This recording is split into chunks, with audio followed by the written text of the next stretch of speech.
इस सर्दी में जिस प्रकार से लाठी बरसाया जा रहा है, लोगों का कलेजा दहल जाना चाहिए। अगर उनके बच्चे होते, उनके भाई होते, उनके बेटे होते, किसी अधिकारी के बच्चे होते इसमें, तो वो लोग क्या करते? कोई नेता का बेटा होता तो वो लोग क्या करता? आज कलेजा जो है दहल गया वीडियो देख करके, जिस हिसाब से पुलिस के लोगों ने माननीय मुख्यमंत्री जी के इशारे पे पिटाई की गई। जो शांतिपूर्ण तरीके से जो धरना था, जो भूख हड़ताल थी, उसकी ताकत कुछ और थी।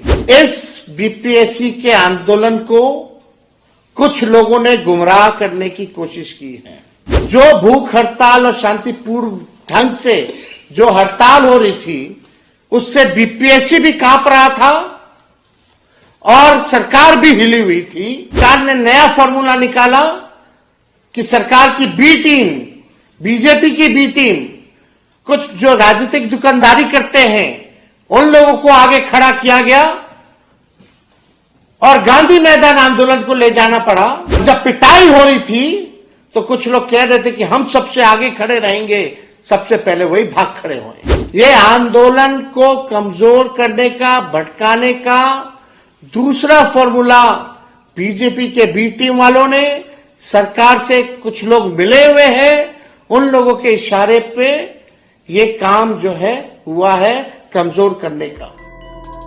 बिहार में बीपीएससी छात्रों के ऊपर लाठीचार्ज और वाटर कैनन का इस्तेमाल करने के बाद से अब सियासत गर्मा गई है। सीएम नीतीश कुमार और बिहार पुलिस पर चौतरफा हमला हो रहा है। विपक्षी पार्टियां जमकर आरोप भी लगा रही हैं। बता दें कि पूर्व डिप्टी सीएम तेजस्वी यादव ने जनसुराज पार्टी के प्रमुख प्रशांत किशोर पर छात्र आंदोलन को भड़काने का आरोप लगाया है। उन्होंने कहा कि 17वीं बीपीएससी परीक्षा के अभ्यर्थियों पर पुलिस से लाठीचार्ज कराया, उन पर ठंड में पानी की बौछार की गई। तेजस्वी ने कहा कि इस मामले में नॉर्मलाइजेशन को लेकर हमने मुख्यमंत्री नीतीश कुमार को भी चिट्ठी लिखी, लेकिन उनकी ओर से कोई जवाब नहीं आया है।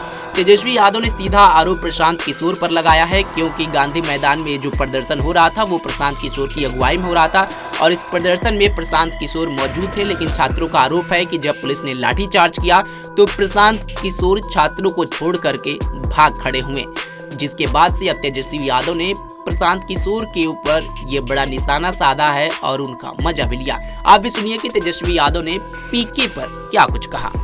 पुलिस जो है, क्योंकि होम डिपार्टमेंट मुख्यमंत्री के कंट्रोल में है, इस सर्दी में जिस प्रकार से लाठी बरसाया जा रहा है, लोगों का कलेजा दहल जाना चाहिए।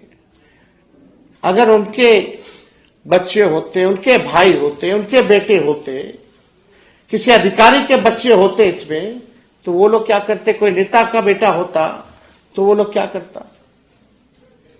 आज कलेजा जो है दहल गया वीडियो देख करके, जिस हिसाब से पुलिस के लोगों ने माननीय मुख्यमंत्री जी के इशारे पे पिटाई की गई।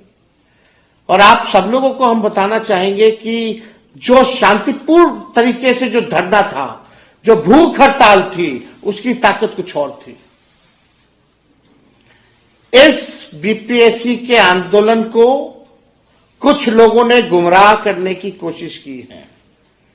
हम भी चाहते तो आप लोगों को बोलते आओ गांधी मैदान, अपने एक कॉल पे 5 लाख लोगों को हम बुला देते, लेकिन उसका हल नहीं निकलना था। जो भूख हड़ताल और शांतिपूर्ण ढंग से जो हड़ताल हो रही थी, उससे बीपीएससी भी कांप रहा था और सरकार भी हिली हुई थी। लेकिन सरकार ने नया फॉर्मूला निकाला कि सरकार की बी टीम, बीजेपी की बी टीम, कुछ जो राजनीतिक दुकानदारी करते हैं, उन लोगों को आगे खड़ा किया गया और गांधी मैदान आंदोलन को ले जाना पड़ा। और जब पिटाई हो रही थी तो कुछ लोग कह रहे थे कि हम सबसे आगे खड़े रहेंगे, सबसे पहले वही भाग खड़े हुए। यह आंदोलन को खत्म करने की साजिश है। हम कई बार इस बात को बोल रहे हैं। हम कोई राजनीति यहां करने नहीं आने। राजनीति करना होता तो हम भी गांधी मैदान में आप लोगों को आह्वान करके अपनी राजनीति को चमकाने का काम करते हैं। लेकिन आज जो गर्दनी गांधी मैदान में जिस हिसाब से पिटाई हुई है, कोई परमिशन नहीं था वहां आंदोलन करने का। वो इलाका आंदोलन करने का नहीं है, गर्दनीबाग स्थल है।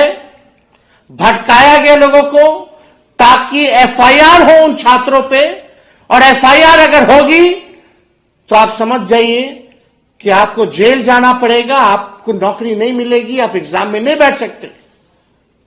ये आंदोलन को कमजोर करने का, भटकाने का दूसरा फॉर्मूला बीजेपी के बी टीम वालों ने, सरकार से कुछ लोग मिले हुए हैं, उन लोगों के इशारे पे ये काम जो है हुआ है कमजोर करने का।